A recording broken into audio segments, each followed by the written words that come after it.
अब हम दोस्तों गणित के सेकंड चैप्टर की बात करते हैं, जिसका नाम है गणित की मूल संक्रियाएं, जो कि जोड़ बाकी गुणा भाग ये रहेंगे, जो कि यहाँ पर एक तो सरलीकरण में बोर्ड मास के आधारित रहेंगे और एक रहेगा बीज गणित पर आधारित। बोर्ड मास में आपने सिंपल से पहले सारी मैथमेटिक्स पढ़ रखी है कि सबसे पहले तो कोष्टक को सॉल्यूशन करते हैं, कोष्टक को सोल्व करेंगे, उसके बाद में भाग करते हैं, गुणा करते हैं, फिर जोड़ करते हैं, फिर घटाव करते हैं। तो ये सारी एक सिंपल प्रोसेस रहती है कि बोर्ड मास में जो भी क्वेश्चंस आपको दिए रहेंगे उनका कैसे सॉल्यूशन करना है, क्रम आपको ज़रूर से ध्यान में रखना है। अगर एक भी स्टेप आप मिस कर देते हैं तो पूरा आंसर आपका गलत आ जाएगा और प्रश्न आपका गलत यहाँ पर हो जाने वाला है। तो बोर्ड मास वाला नियम आपको समझना है। सबसे पहले तो कोष्टक सॉल्यूशन करते हैं, फिर उसके बाद में भाग सॉल्यूशन करते हैं, फिर गुणा अगर दिया है तो वो सॉल्यूशन करेंगे, फिर जोड़ करेंगे और फिर लास्ट में बाकी को सॉल्यूशन अपने को करना है। कुछ क्वेश्चंस यहाँ पर देखते हैं इस फर्स्ट टाइप को लेकर के। तो पहला प्रश्न यहाँ पर है कि 15 कोष्टक 16 का 3/4। 16 का 3/4 का मतलब है 16 गुणा 3/4 भाग 1/2 यहाँ पर दे रखा है, इसका मान अपने को पता करना है। 16 का 3/4 को यहाँ पर 16 गुणा 3/4 कर देंगे, 4 चौक 16 यहाँ पर हो जाएगा और 3 से मल्टीप्लाई करेंगे तो 12 यहाँ पर आ जाने वाला है, ये 12 आ जाएगा और भाग इधर मल्टीप्लाई जो वो यहाँ पर रहने वाला है। और ये जो सॉल्यूशन रहेगी सिंपल सी मैथमेटिक्स की, आपको अगर भाग को गुणा में बदलना है तो उल्टा करते ही 1/2 है तो 2/1 अगर आप अपन कर देंगे तो यहाँ पर भाग गुणा में बदल जाएगा। तो ये यहाँ पर गुणा में बदल दिया गया है। 12 गुणा 2 करेंगे तो 24, 15 गुणा 24 आ जाएगा, 360 अपने आंसर आ गए हैं। अगला क्वेश्चन देखिए। क्वेश्चन अगला अपना इंपॉर्टेंट क्वेश्चन है, जिसमें बड़ा कोष्टक, मंझला कोष्टक और छोटा कोष्टक साथ में बार भी दे रखा गया है। तो यहाँ पर सबसे पहले बार का सॉल्यूशन करेंगे। 4 - 3 दे रखा है, 4 - 3 करेंगे तो 1 यहाँ पर माइनस का हो जाएगा। फिर उसके बाद में 5 में से माइनस करना है 1 को, तो 5 - 1 हो गया और फिर 5 - 6 - 4 इस तरह से सॉल्यूशन होकर के 3 अपना आंसर आ जाएगा। सिंपल सी मैथमेटिक्स यहाँ पर दी हुई है, कोई ज़्यादा खास दिमाग लगाना नहीं है। अपने को बोर्ड मास वाला सिंपल नियम पता होना चाहिए कि सबसे पहले भाग अपन सॉल्यूशन करते हैं, फिर उसके बाद में गुणा, फिर जोड़ और माइनस का सबसे लास्ट में नंबर आता है। तो इस प्रकार से आपको सॉल्यूशन करना है। अगला प्रश्न देखिए। 1/5 भाग 1/5 का 1/5, 1/5 का 1/5 मतलब 1/5 गुणा 1/5 और भाग 1/5 है तो 1/5 को उल्टा करेंगे, 5/1 कर देंगे तो ये भाग भी गुणा में बदल जाएगा। तो इस तरह से अपन कर सकते हैं और ये सिंपल से इसकी कैलकुलेशन रहेगी, जो कि आप वीडियो रोक करके देख सकते हैं। कोई ज़्यादा कुछ अपने को दिमाग लगाना है ही नहीं, सिंपल सी कैलकुलेशन है। बस 2-3 चीज़ें यहाँ पर दी हुई है कि का बीच में है 1/5 का 1/5 मतलब गुणा के लिए कह रहा है, तो गुणा यहाँ पर लगा दिया गया है। 1/5 भाग 1/5 है तो इसको अपने को सॉल्यूशन करने में काफ़ी डिफिकल्ट लग रहा है, बट अपने को एक रूल, एक नियम अपने को पता होना चाहिए कि 1/5 को अगर अपन उल्टा कर देंगे, 5/1 कर देंगे तो भाग गुणा में बदल जाएगा। तो वो गुणा में बदलते ही सारी चीज़ें गुणा में आ गई है और सिंपल सी कैलकुलेशन के बाद में आप अपना उत्तर प्राप्त कर लेंगे। एक सेम ऐसा ही बोर्ड मास का क्वेश्चन और अपन देख लेते हैं। तो ये अपने को क्वेश्चन आप स्क्रीन पर देख पा रहे हैं, जिसमें आप ये समझिए कि भाग जो है, भाग के 7 भाग 1/4 है, तो अपने को इसमें गुणा में बदल देंगे तो 1/4 को क्या लिख सकते हैं अपन, 4/1 लिख देंगे तो भाग गुणा में बदल जाएगा।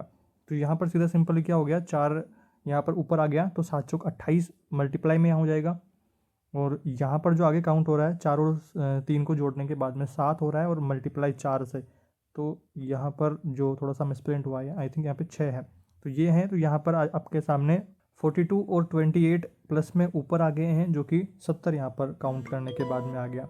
नीचे वाला आप यहाँ पर देखेंगे तो नीचे वाली काउंटिंग अपने को करनी है, तो 5/6 भाग में है, इसको अपन गुणा में बदलेंगे तो 6/5 हो जाएगा, जो कि यहाँ पर क्लियरली मेंशन किया हुआ है। आपको कोई भी डाउट नहीं होना चाहिए इस कैलकुलेशन में।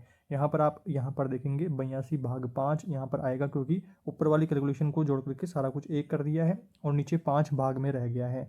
अब इसको 5 भाग में नीचे है तो ये ऊपर आ जाएगा 70 के मल्टीप्लाई में, 70 गुणा 5 हो जाएगा और बटे में 82 रहेगा नीचे, और ये सिंपल सी कैलकुलेशन यहाँ पर हो जाएगी। ज़्यादा कुछ इसमें समझाने की आपको ज़रूरत नहीं है। इसके बाद में अब जो सेकेंड टाइप बच रहा था अपना बीजगणितीय पद आधारित, उसकी अपन बात करते हैं। बीजगणित में आपको सिंपल ये 2 फॉर्मूले ध्यान में रखने हैं। a+b का होल स्क्वायर बराबर क्या होता है, a² + b² + 2ab, और नीचे वाला a - b का होल स्क्वायर क्या होता है, a² + b² - 2ab। ए और बी तो दोनों प्लस में रहते हैं और यहाँ पर जो -2ab है +2ab है, इसमें आपके इक्वेशन के अनुसार फर्क आ जाएगा। जैसे +a + b का होल स्क्वायर यहाँ पर हो रहा था तो +2ab आ गया है, -a - b² हो रहा था तो -2ab आ गया है। तो ये फॉर्मूला आपको रट लेना है ढंग से। रटने की भी ज़रूरत नहीं है, आप यहाँ पर सिंपली समझिए कि a प्लस बी का whole square A square plus B square plus का 2ab, इस तरह से सिंपल सा ये एक फॉर्मूला है। प्रश्न आप देखिए किस प्रकार से पूछे जा सकते हैं। तो 7.5 मल्टीप्लाई में 7.5 प्लस का 2 मल्टीप्लाई में 7.5 प्लस 2.5 और यहाँ पर प्लस में 2.5 मल्टीप्लाई 2.5 क्या हो रहा है, यहाँ पर ए स्क्वायर हो रहा है, ये तो 7.5 मल्टीप्लाई 7.5 से हो रहा है तो ए स्क्वायर, और ये 2.5 वाला बी स्क्वायर, और ये जो बीच वाला बच रहा है ये प्लस 2ab ये हो रहा है। तो इस फॉर्मूले में इसको ऐसे रख देंगे और इनको जोड़ेंगे 7.5 और 2.5 को जोड़ेंगे तो 10 हो गए हैं, 10 की पावर 2 आ गया है और अपना यहाँ पर 100 उत्तर आ गया है, आंसर अपना यहाँ पर सॉल्यूशन हो गया है। इस टाइप के क्वेश्चन यहाँ से बनेंगे बीजगणित पद आधारित वाले आपके इस सेक्शन में। अगला प्रश्न आप देखिए सेम ऐसा ही है, जिसमें -2ab यहाँ पर दे रखा है, प्लस का 8.5 का स्क्वायर यहाँ पर होगा ए स्क्वायर, माइनस में आपके बी स्क्वायर यहाँ पर होने वाला है तो 8.5 माइनस 4.5 का होल स्क्वायर होगा। 8.5 और 4 माइनस करेंगे इसमें से 8.5 में से, तो यहाँ पर 4 का होल स्क्वायर हो जाएगा, 16 अपने सामने उत्तर आ जाएगा। ये फॉर्मूला आप नीचे देख लीजिए, बेसिक सी फॉर्मेलिटीज़ यहाँ पर है, कोई ज़्यादा मैथमेटिक्स वाला कुछ आपको ज़्यादा कुछ नियम वगैरह कुछ है नहीं, बेसिक सिंपल सी कैलकुलेशन यहाँ पर कर रखी है। इसके बाद में अगला प्रश्न देखिए। अगले प्रश्न में आपको यहाँ पर समझना है कि a प्लस बी का होल स्क्वायर, ऊपर वाली संख्या आप देख रहे हैं, a माइनस बी का होल स्क्वायर है ऊपर वाली संख्या, ए स्क्वायर प्लस का बी स्क्वायर, इस तरह से ये फॉर्मूला यहाँ पर हो रहा है जो कि आप आसानी से समझ पा रहे हैं। इसका थोड़ा सा और संक्षिप्त रूप रहेगा, वो ए स्क्वायर प्लस बी स्क्वायर के रूप में इसको अपन तोड़ सकते हैं। 2 यहाँ पर बाहर ले लेंगे तो ये जो है इससे कट जाएगा और 2 अपने पास में यहाँ पर उत्तर आ जाएगा, जहाँ पर a बराबर 881 है और b बराबर 337 है। वीडियो को रोक करके आप थोड़ा सा और अच्छी प्रकार से इसको देख लीजिए ताकि कोई डाउट ना रहे। सबसे पहले तो आपको ये इसका जो फॉर्मूला है ये आपको समझना है कि a प्लस बी यहाँ पर का होल स्क्वायर यहाँ पर हो रहा है 881 प्लस 337 का स्क्वायर, मतलब यहाँ पर a और b का होल स्क्वायर यहाँ पर हो रहा है प्लस में और माइनस में, और नीचे वाले में a square plus B square यहाँ पर हो रहा है, और सिंपल सी कैलकुलेशन यहाँ पर कर रखी है। इसके बाद में अगला प्रश्न आप देखिए, 847 प्लस 342 का होल स्क्वायर है और यहाँ पर माइनस का, तो ये वही सेम बात यहाँ पर हो रही है कि a प्लस बी का होल स्क्वायर आ रहा है और यहाँ पर आगे वाला a माइनस बी का होल स्क्वायर आ रहा है। आगे आपको ये घन वाला फॉर्मूला भी ध्यान में रखना है कि अभी तक हम यहाँ पर a स्क्वायर बी स्क्वायर तक ही बात कर रहे थे, बट अगर क्वेश्चन आ जाता है कि a की पावर 3 प्लस b की पावर 3 का मान क्या रहेगा, तो a प्लस बी कोष्टक में अलग गुणा में यहाँ पर क्या रहेगा, A square minus A B plus का बी स्क्वायर ये रहेगा। और अगर यहाँ पर सवाल रहता है ए की पावर 3 माइनस बी की पावर 3, तो यहाँ पर क्या रहेगा अपने पास में फॉर्मूला a माइनस बी का यहाँ पर कोष्टक में अलग रहेगा गुणा में, और ए स्क्वायर प्लस का ए बी प्लस का बी स्क्वायर रहेगा। माइनस वाला है तो उसमें बाहर माइनस रहेगा अंदर प्लस रहेगा, अगर प्लस वाला है तो बाहर प्लस रहेगा अंदर माइनस रहेगा। तो ये फॉर्मूला समझना है। इसके ऊपर बेस्ड एक क्वेश्चन यहाँ पर अपन देखते हैं। क्वेश्चन में आप यहाँ पर देखिए कि 0.62 है, यहाँ पर 3 बार दे रखा है, मतलब a की पावर 3 है, प्लस में क्या दे रखा है 0.38 है यहाँ पर, तो b की पावर 3 यहाँ पर दे रखा है, समझे। और उसके बाद में 0.62 यहाँ पर है तो a का स्क्वायर और माइनस का ए बी यहाँ पर दे रखा है और प्लस में दे रखा है बी स्क्वायर। तो ये अपने पास में इस तरह से फॉर्मूला निकल करके आता है, ये फॉर्मूला निकल करके आता है। अब ए क्यूब प्लस बी क्यूब है तो इसको अपन ऐसा लिख सकते हैं जैसा कि हमने यहाँ पर अभी ऊपर ही फॉर्मूला देखा है, जिसमें प्लस बाहर रहेगा, प्लस वाली अगर है तो प्लस बाहर रहेगा अंदर माइनस रहेगा, तो वो हमने फॉर्मूला यहाँ पर रखा। बटा वाली जो संख्या है ना उसको हमने एज इट इज रखा, और यहाँ पर आप देखेंगे कि ये वाली जो संख्या है इस वाली संख्या से मैच खाती है, भाग में है तो ये आपस में कट जाएंगे कोष्टक से, कोष्टक वाली पूरी संख्या। अब बचा क्या अपने पास में a प्लस बी बचा, यानी कि 0.62 प्लस 0.38 बचा, जो कि 1 यहाँ पर काउंट करने पे हो गया है। तो इस तरह से सिंपल मैथमेटिक्स का ये सॉल्यूशन आपको ध्यान रखना है। इसके बाद में एक और यहाँ पर क्वेश्चन देख लेते हैं इसी टाइप से। इसमें भी सेम 0.79 3 बार है तो a क्यूब, और यहाँ पर माइनस वाला है, अभी हमने देखा प्लस वाला, ये वाला माइनस वाला, सेम वैसे कि वैसे ही आप यहाँ पर देख रहे हैं, वही मैथमेटिक्स, वही सारा कैलकुलेशन, सब कुछ वही सारा सीन है। और यहाँ से ये कैंसिल आउट होकर के 0.45 यहाँ पर अपने पास में उत्तर आ जाने वाला है। तो बार बार एक ही चीज़ को अलग अलग रिपीट करने से कोई मतलब है नहीं। आगे बढ़ते हैं। अगला एक प्रश्न हमने चैप्टर 1 में भी ये क्वेश्चन देखा था, जहाँ पर बात थी कुल जनसंख्या कितनी है 78,692 और पुरुष कितने हैं 29,642, महिलाएं कितनी हैं 28,167। शेष अपने को बच्चे पता करने हैं, बच्चों की संख्या। आपको ये समझना है कि महिलाओं और पुरुषों की संख्या को कुल करके, इन दोनों को जोड़ करके कुल जो संख्या है, कुल जो जनसंख्या है, इसमें से माइनस कर देंगे तो बच्चों की जनसंख्या अपने सामने आ जाएगी और वो अपना यहाँ पर ऑप्शन 1 यहाँ पर करेक्ट हो जाने वाला है। तो आप सिंपल कैलकुलेशन कर लेंगे, कोई दिक्कत नहीं है। महिला और पुरुष की संख्या को जोड़ करके कुल संख्या में से अपने को घटाना है ताकि अपने को बच्चों की संख्या पता चल जाए। नीचे आप ये सिंपल यहाँ पर कैलकुलेशन भी देख सकते हैं अगर कोई डाउट रहता है तो। उसके अलावा अगला प्रश्न आता है, एक गाँव की कुल जनसंख्या स्त्री और पुरुष 4054 है। यदि पुरुषों की संख्या 2896 है तो स्त्रियों की संख्या निकालनी है। तो पुरुषों और स्त्रियों की जो कुल संख्या है इसमें से आपको पुरुषों की संख्या घटानी है तो महिलाओं की संख्या अपने को यहाँ पर पता चल जाएगी। तो ये अपना सिंपल सा क्वेश्चन ऐसा ही आता है। इसके बाद में अगला जो अपना यहाँ पर मेन डाउट बना हुआ था इन फर्स्ट सेकंड चैप्टर्स में, वो था यहाँ पर भाज्य, भाजक, भागफल और शेषफल को लेकर के। तो ये एक इम्पोर्टेंट अपना टॉपिक रहता है। इस क्वेश्चन को देखिए कैसे सोल्व करना है। शून्य में 60 का भाग देना है। शून्य में 60 का भाग देंगे तो यहाँ पर अपने पास में भाज्य क्या है, भाज्य है शून्य, क्योंकि शून्य में भाग दिया जा रहा है। भाजक मतलब भाग देने वाला कौन है, 60 है। 60 यहाँ पर है भाग देने वाला, और शून्य मतलब भाज्य है जिसमें भाग दिया जा रहा है। जीरो में भाग दिया जा रहा है 60 का, और 60 का भाग देने के बाद में जीरो यहाँ पर पता हुआ, और यहाँ पर भागफल भी अपने पास में जीरो आता है। ये आप यहाँ पर थोड़ा सा यहाँ पर एक जो फ्रेम है ये अपने दिमाग में आप बिठा लीजिएगा कि जिसमें भाग दिया जा रहा है वो भाज्य है, जिसके द्वारा भाग दिया जा रहा है वो भाजक है, और जो शेषफल यहाँ पर आ रहा है वो नीचे यहाँ पर रहेगा, और ऊपर क्या रहेगा अपने पास में जो प्राप्त होता है भाग देने के बाद में जो संख्याएं, जैसे 8 या 24 तो 3 आ रहा है तो वो या क्या रहेगा अपने पास में भागफल आता है। तो ये आपको फ्रेम दिमाग में बिठा लेना है। सीधा अगर आप रहेंगे तो यहाँ पर भी आप ऐसे भी कर सकते हैं कि भाज्य बराबर भाजक गुणा भागफल प्लस शेषफल, प्लस शेषफल रहता है और भाजक और भागफल को मल्टीप्लाई करते हैं और भाज्य बराबर इनके हो जाता है। तो ये सिंपल सी बात आपको ध्यान रखनी है। तो ऐसे में अपने पास में इस क्वेश्चन में क्या रहेगा कि शून्य क्या है अपने पास में, भाज्य है। भाजक मतलब भाग किसके द्वारा दिया जा रहा है, 60 के द्वारा, तो शून्य और 60 यहाँ पर आएगा। तो ये वाला अपना फर्स्ट ऑप्शन यहाँ पर करेक्ट हो जाएगा। इस तरह से आपको इस कैलकुलेशन को समझना है। उसके यहाँ पर इसी फ्रेम को लेते हुए एक क्वेश्चन यहाँ पर और देखते हैं।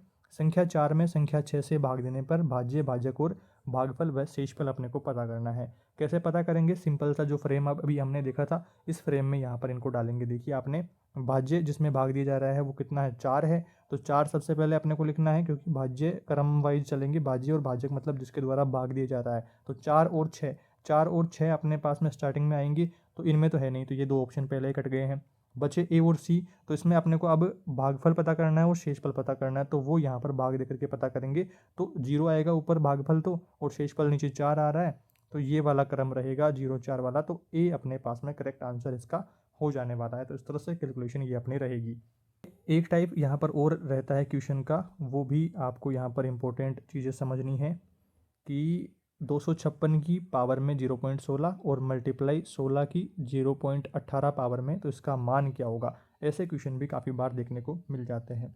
तो इसका सोल्यूशन आपको ऐसा करना है कि आधार को समान बनाने के ऊपर अपने को फोकस करना है।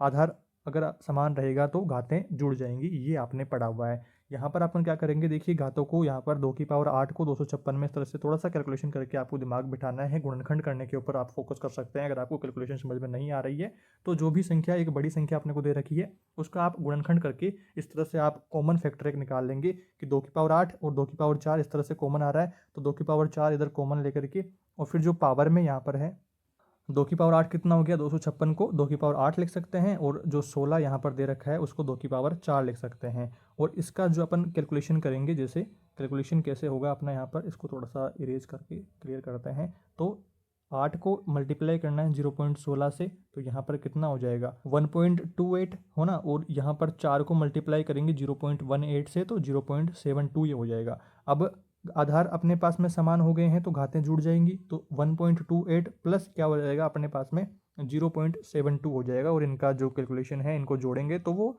2 आ जाएगा। 2 की पावर 2 रहेगी तो अपने पास में 4 इसका आंसर आ जाएगा। आधार समान है तो गुणा में घातें जुड़ जाती हैं। ये जो बात मैंने बताई तो इसको आपको अपने दिमाग में बिठा लेना है। ऐसे क्वेश्चंस जो आएंगे उनमें आपको यही दिमाग लगाना है कि आधार आपको समान कर देना है तो घातें जुड़ जाएंगी। कन्फ्यूज नहीं होना है, डरना नहीं है।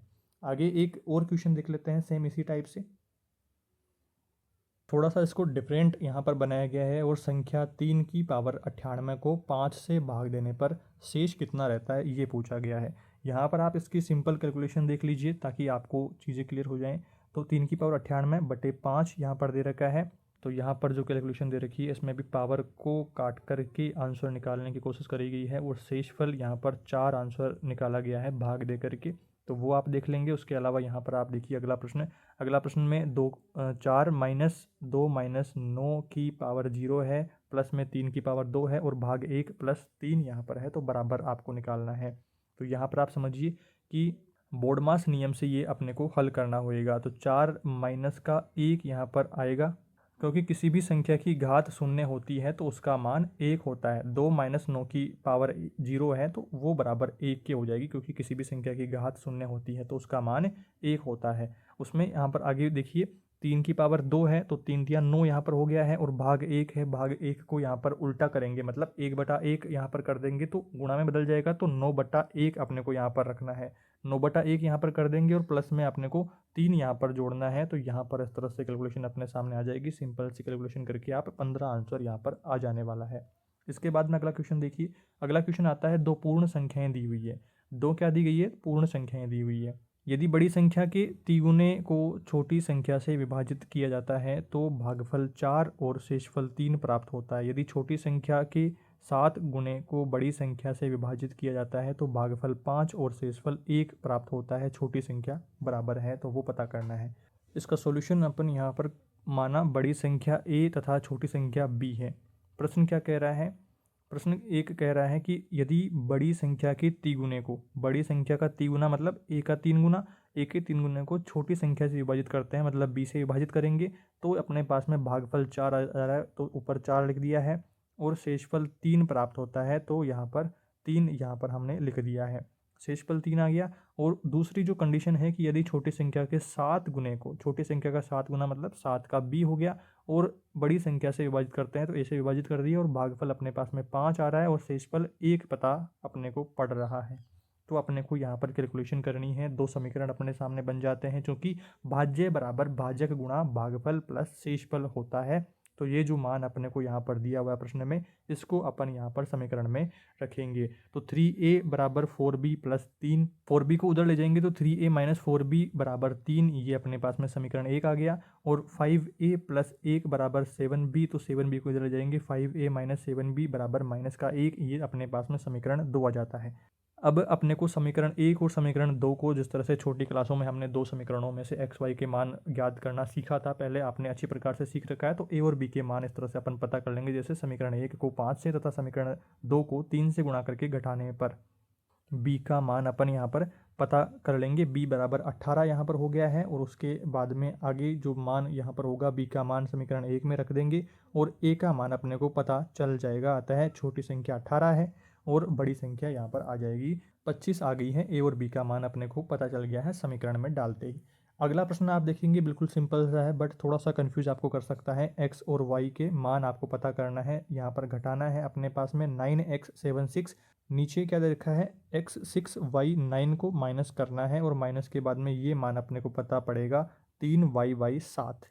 y का मान 1 होना चाहिए, x का मान 1 होगा। तो यहाँ से आप डाल करके देख लेंगे, चारों ऑप्शंस में से जो फिट बैठ रहा है वो डाल देंगे। तो सी यहाँ पर अपने पास में मान फिट बैठ रहा है। x का मान 5 रखेंगे और y का मान यहाँ पर तीनों जगह पर 8 आ जाने वाला है। ऐसे प्रश्नों को ऑप्शन रख करके चेक करते हैं, जहाँ पर x बराबर 5 और y बराबर 8 रखने पर आप यहाँ पर देख रहे हैं तो ये सभी शर्तों को पूरा करता है। तो x बराबर 5 और y बराबर 8 अपना उत्तर आ जाएगा। तो सिंपल सी कैलकुलेशन है, इसमें भी कोई ज़्यादा दिमाग नहीं दौड़ाना है।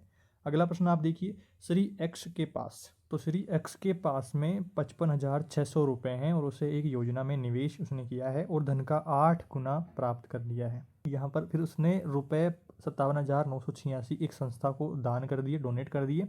पुनः बचा हुआ धन निवेश किया और उसका केवल 1/3 ही प्राप्त किया। अब x के पास में कितना धन है? सिंपल सी कैलकुलेशन है। थोड़ा सा आपको यहाँ पर समझना है कि अपने श्रीमान x ने 55,600 रुपये निवेश किए तो 8 गुना प्राप्त हुआ। तो क्या करना है, 55,600 को 8 से गुना कर देना है। 8 से गुणा कर दिया और दान करने के बाद में 57,986 रुपये दान कर दिए। तो 4,44,000 जो 800 रुपये यहाँ पर हुए हैं टोटल 8 गुना प्राप्त हुआ 4,44,800 रुपये, और इसमें से अपने को 57,986 रुपये माइनस करने हैं, तो 3,86,814 रुपये यहाँ पर बचे शेष ये बचे। और पुनः निवेश करने पर उसे सिर्फ 1/3 ही प्राप्त हुआ है, मतलब कि 3 का भाग देना है, सीधी सी बात है, 1/3 से गुणा करना है। 1/3 से गुणा करेंगे यहाँ पर, तो अपने पास में 1,28,938 रुपये आंसर आ जाता है। तो ये अपने यहाँ पर डिफरेंट टाइप्स की अपने इस टॉपिक से आने वाले क्वेश्चंस को यहाँ पर देख लिया है। और भी कुछ टाइप्स रहती हैं, but most of the base last time में आपको जो टॉपिक्स याद करने थे, जिन जिन डिफरेंट टाइप्स को आपको समझना था, वो हमने यहाँ पर कम समय में कवर अप कर लिया है। आपके कमेंट्स रहेंगे तो इनके डिफरेंट जो टाइप्स के और सारे क्वेश्चंस हैं, या जो अभी हमने डिस्कशन करे हैं उनसे जुड़े और इससे सिमिलर जो क्वेश्चंस हैं, उसको प्रैक्टिस सेट के रूप में अलग अलग वीडियोज में अपन और डिस्कशन कर लेंगे, तो कोई दिक्कत समस्या नहीं रहेगी। बट एटलीस्ट कम से कम समय में अपने को इतना मटेरियल तो पता होना ही चाहिए। ये सारी बेसिक चीज़ें इस सेकेंड चैप्टर के लिए है। वीडियो को लाइक शेयर सब्सक्राइब जरूर कर देना। जल्दी मिलेंगे अगले तीसरे चैप्टर के साथ में।